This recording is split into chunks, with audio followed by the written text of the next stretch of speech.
तो hello everyone, स्वागत है ट्रेंडिंग न्यू जॉब चैनल पर। तो वीडियो में आगे बढ़ने से पहले अगर आप नए हैं तो चैनल को लाइक शेयर सब्सक्राइब करें। तो दोस्तों, जैसा कि आप देख सकते हैं कि CCL ने एक नई वैकेंसी आउट किया है जो कोलफील्ड लिमिटेड की तरफ से है। तो इस वैकेंसी के बारे में डिटेल जानकारी लेते हैं। तो सबसे पहले इसकी फ़ीस की बात करें तो इसमें OBC और SC ST और PS 3 कैटेगरी के लिए है, जिसमें OBC का 200 रुपये, SC ST और PH कैंडिडेट के लिए फ्री ऑफ कास्ट है ये फॉर्म। बात करें इसकी एप्लीकेशन डेट की तो ये 30 तारीख से एप्लीकेशन शुरू हुआ है, 30/3/2023 से, और इसकी लास्ट डेट है 19/4/2023 तक। और बात करें इसकी एग्ज़ाम डेट की तो ये मई में होना है, 5 मई, जो कि अभी तक संभावित डेट है। तो आप लोग जल्द से जल्द इस फॉर्म को भर लीजिए, क्योंकि फॉर्म कभी भी वेबसाइट स्लो हो सकती है। और बात करें इस फॉर्म में जो एज लिमिट है तो 18 साल से लेकर 33 साल तक का कैंडिडेट जो है वो फॉर्म को फिल कर सकता है, जो 10वीं पास है तथा उसके पास कोई भी ITI है जो इसमें है, अगर उसके पास है तो फॉर्म को फिलअप कर सकता है। तो अब आइए फॉर्म फिल करने की डिटेल के बारे में जानते हैं कि कैसे फॉर्म फिलअप करना है, क्या है। ये डिटेल नोटिफिकेशन दिया हुआ है, जो कि मैं इसका लिंक आपको दे दूंगा वीडियो के नीचे डिस्क्रिप्शन में, तो आप वहाँ से भी डाउनलोड कर सकेंगे। तो आइए चलते हैं फॉर्म फिलअप के बारे में। तो जैसा कि अप्लाई पे क्लिक करेंगे तो यहाँ से आपको तीनों आएगा एडवर्टाइजमेंट का। तो यहाँ से आप अप्लाई के लिए स्टार्ट करेंगे। तो जब अप्लाई करेंगे तो सबसे पहले आपको एक ये टैब खुलेगा, जिसमें आपका नॉर्मल नाम पूछेगा ताकि वो आपका जनरेट कर सके एप्लीकेशन नंबर। तो देखिए इसमें क्या क्या पूछा हुआ है। पहले तो सबसे पहले आपको पोस्ट डालना होगा कि आप किस पोस्ट के लिए ये फॉर्म फिलअप करना चाहते हैं। तो जैसे मान लीजिए हम माइनिंग के लिए करना चाहते हैं तो हम उसको सेलेक्ट करेंगे। देखिए ये फुल डिटेल नोटिफिकेशन यहाँ पे दिया हुआ है, और यहाँ पे दिया हुआ है कितनी कितनी पोस्टें खाली हैं। तो आप यहाँ से देख सकते हैं आपको जिस पोस्ट में डालना है उसके लिए आप एलिजिबल हैं, वो अप्लाई कर सकते हैं। जैसे हम मान लीजिए माइनिंग के लिए डालते हैं, तो ये माइनिंग के लिए डाला, पोस्ट कोड आ गया। और बात करें यहाँ अपना नाम डालना है तो ये अपना नाम डालेंगे। जैसे ये मैं अपना नाम फिलअप कर रहा हूँ। उसके बाद से यहाँ मोबाइल नंबर पूछा हुआ है, तो आप मोबाइल नंबर यहाँ डालिए।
इन चारों बॉक्स पे टिक करने के बाद से आगे बढ़ेंगे। जब आगे बढ़ेंगे तो नेक्स्ट स्लाइड पे इस पे ओके करके नेक्स्ट स्लाइड पे पढ़ेंगे तो यह हमारा रजिस्ट्रेशन नंबर हमारे मोबाइल पे आ चुका होगा।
एलिजिबिलिटी क्राइटेरिया वाले पेज में आके सबसे पहले आपको यहाँ अपना जेंडर डालना होगा, मेल फीमेल जो भी हैं आप अपना डेट ऑफ बर्थ डालिए यहाँ से आके, ताकि वो एज काउंट करके बता देगा कि आपका एज कितना हो गया है। 19/4/2023 तक आपकी एज कितनी हो चुकी है, उस हिसाब से आप अपना पहले यहाँ डेट ऑफ बर्थ डालिए।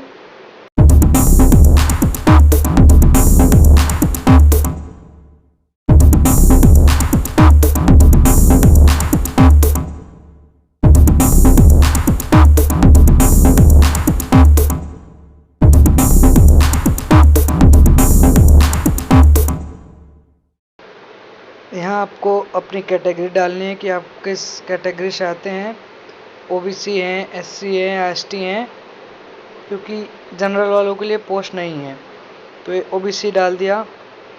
बाकी अब आपको यहाँ शो कर गया कि आपकी एज कितनी हो चुकी है, एज ऑन 19/4/2023। तो आगे नेक्स्ट में देखिए, इसमें आपको सब अपना डॉक्यूमेंट फिल करना है। अपना ओबीसी का सर्टिफिकेट डालिए और ओबीसी का जो फॉर्मेट है यहाँ से आप डाउनलोड करके इसमें आपको जो आपका ओबीसी सर्टिफिकेट है इसमें डाल दीजिए। फिर देखिए इसमें जो सर्टिफिकेट इशू है वो किसने इशू किया है वो डालिए, इशू डेट क्या है वो डालिए और कब तक वैलिड है वो डालना होगा आपको, क्योंकि ये जो आपका ओबीसी सर्टिफिकेट है उसको बिना डाले आप आगे नहीं जा सकते। बाकी क्राइटेरिया में यहाँ देखिए आपका father name, mothers name, marital status, आपका मोबाइल नंबर, ईमेल आईडी।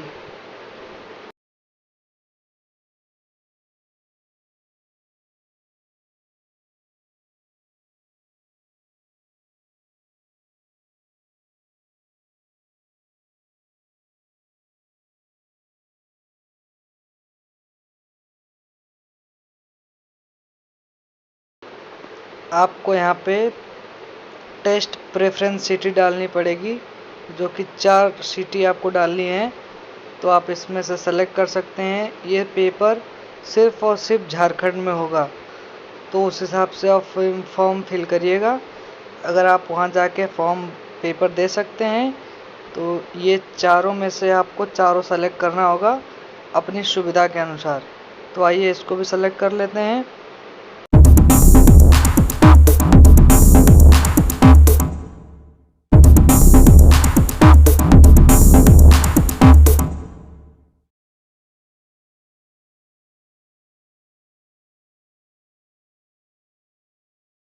अगर आप डिपार्टमेंटल कैंडिडेट हैं तो यहाँ एस कर दीजिए, नहीं तो नो कर दीजिए। इसका मतलब अगर आपके फादर कोल फील्ड्स में वर्क करते हैं तो यस करिए, नहीं तो नो करके आप सीधा आगे बढ़ जाइए। इसमें ज़्यादा कुछ करना नहीं है बाकी। अब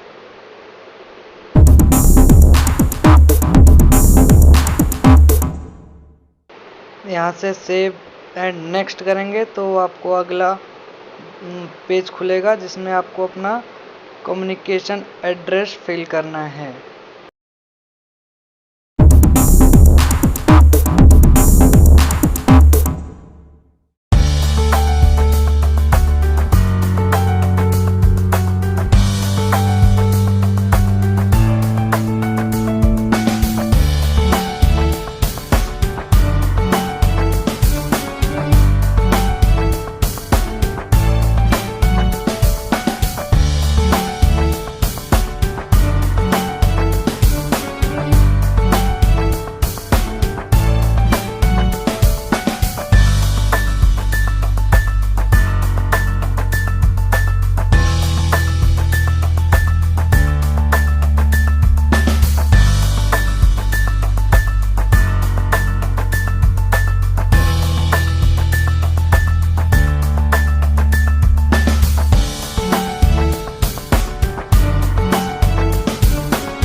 बात करें कम्युनिकेशन डिटेल की, तो आपको यहाँ पे अपना कम्युनिकेशन डिटेल डालना होगा। जैसे आप अपना विलेज, पोस्ट, तहसील, फिर उसके बाद ये कंट्री डाल सकते हैं, आप किस कंट्री से हैं तो इंडिया सेलेक्ट करिए।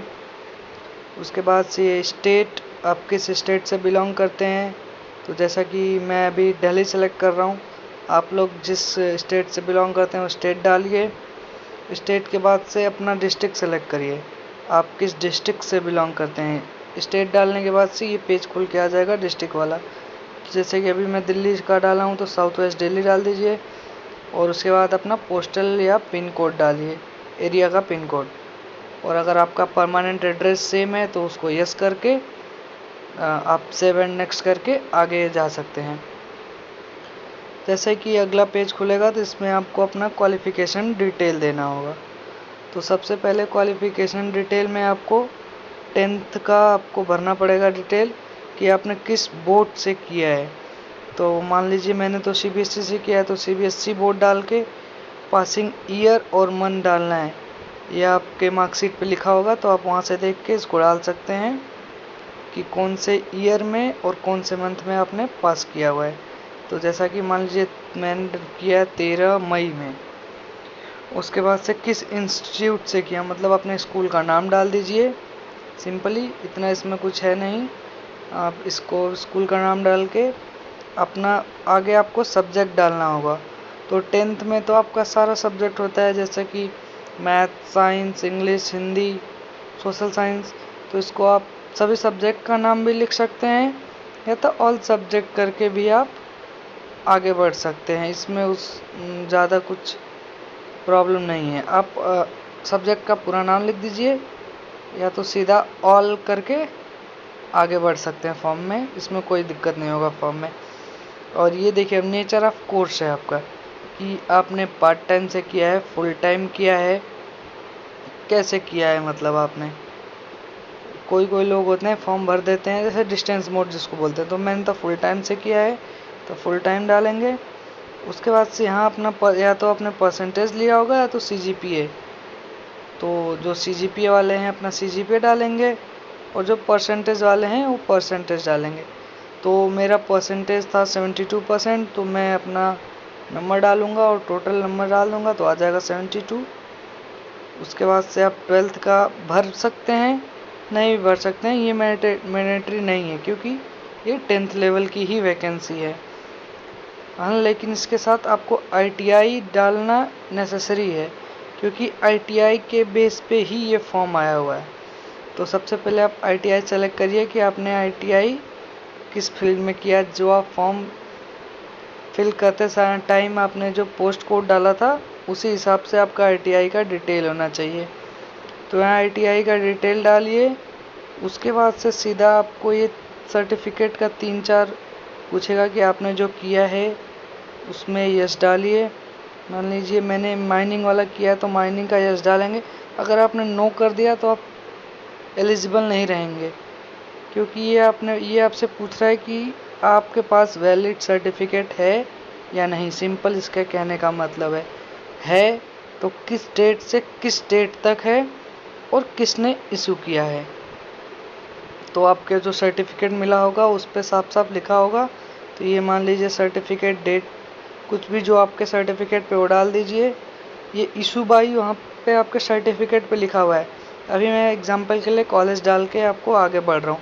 देखिए जैसे इस पे है कि वैलिड गैस टेस्टिंग सर्टिफिकेट, अगर नो करेंगे तो यहाँ देगा कि आप एलिजिबल नहीं हैं। तो इसके लिए आपको वाला सर्टिफिकेट भी होना चाहिए। तो उसका भी सर्टिफिकेट, डेट कब इशू हुआ है, आपको किसने इशू किया है, मतलब इशू बाई मतलब किसने इशू किया है, और valid up to life time. वो सर्टिफिकेट जो होगा आपका लाइफ टाइम के लिए वैलिड होगा, या ITI जिसने किया होगा उन सबके पास ये सर्टिफिकेट होगा। तो इसमें ज़्यादा घबराने की कोई बात नहीं है। तो इसमें अभी एग्जांपल के लिए हम कॉलेज डाल के लाइफ टाइम करके आगे बढ़े। ये कॉलेज सिर्फ मैंने आपको समझने के लिए डाला है। आपके फॉर्म पे दिया होगा कि जो सर्टिफिकेट होगा आपके पास उसमें ये दिया होगा कि किसने इशू किया है। क्योंकि जैसे आपका 10th का है तो किससे दिया होता है कि 10th में आपने किस बोर्ड से किया है। मान लीजिए CBSE board, UP board, Bihar board, Jharkhand board. तो सीधा उसी तरह होता है कि कॉलेज में ये जहाँ से आपने किया होगा तो लिखा होगा कि इशू कहाँ से हुआ है, तो सीधा वो डालिए। उसके बाद ये डाल के जैसे आप सेव एंड नेक्स्ट करके आगे बढ़िए तो वहाँ आपको लास्ट स्टेप में अपना डॉक्यूमेंट्स अपलोड करना होगा तथा पेमेंट के लिए ऑप्शन आएगा। तो यहाँ से देखिए इसको हम डालते हैं कि कब तक वैलिड है और सेव एंड नेक्स्ट करेंगे। जैसे सेव एंड नेक्स्ट करेंगे तो कुछ डिक्लेरेशन आएगा, ये लास्ट में आपको डिक्लेरेशन आएगा जब आप ऑनलाइन पेमेंट का ऑप्शन सेलेक्ट कर लेंगे। उसके बाद उससे पहले देखिए ऊपर क्या क्या आपको अपलोड करना पड़ेगा वेबसाइट पे, क्योंकि आपने जो जो डिटेल भरा है उसका सबका सर्टिफिकेट आपको जमा करना है। जैसे देखिए आपका पहले तो एक रिसेंट साइट पासपोर्ट फ़ोटो होना चाहिए, कलर पासपोर्ट फ़ोटो, और ये 3 मंथ पुराना होना चाहिए, इससे पुराना नहीं। कोई लोग ऐसी फ़ोटो लगा देते हैं कि उनकी शक्ल ही पहचान में नहीं आती। उसके साथ आपको अपना स्कैन सिग्नेचर लगाना है, 10th की मार्कशीट सर्टिफिकेट लगानी है, आपने जो टेक्निकल डिग्री कर रखा है उसका सर्टिफिकेट, गैस टेस्टिंग सर्टिफिकेट, आपका जो कास्ट सर्टिफिकेट है OBC SC ST जो भी आप जिस कैटेगरी से हैं वो सर्टिफिकेट, और माइनिंग वाला सर्टिफिकेट, और ये फर्स्ट एड सर्टिफिकेट, ये सारे सर्टिफिकेट अपडेट करेंगे।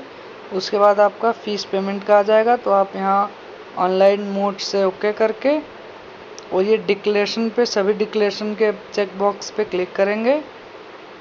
जैसे ही ये आप चेक बॉक्स क्लिक करके और कैप्चा कोड डालेंगे तो आपको फॉर्म का पेमेंट का लिंक खुल जाएगा। आप वहां से पेमेंट करने के बाद अपना फॉर्म डाउनलोड कर लीजिए। बाकी आज के लिए इतना ही। अगर आपको कोई डाउट हो तो आप कमेंट बॉक्स में कमेंट करिए। बाकी आप इस चैनल पर नए हैं तो इस चैनल को लाइक, सब्सक्राइब और शेयर करिए। ऐसे ही मैं आपको नई नई जॉब नोटिफिकेशन देता रहूँगा। Thank you.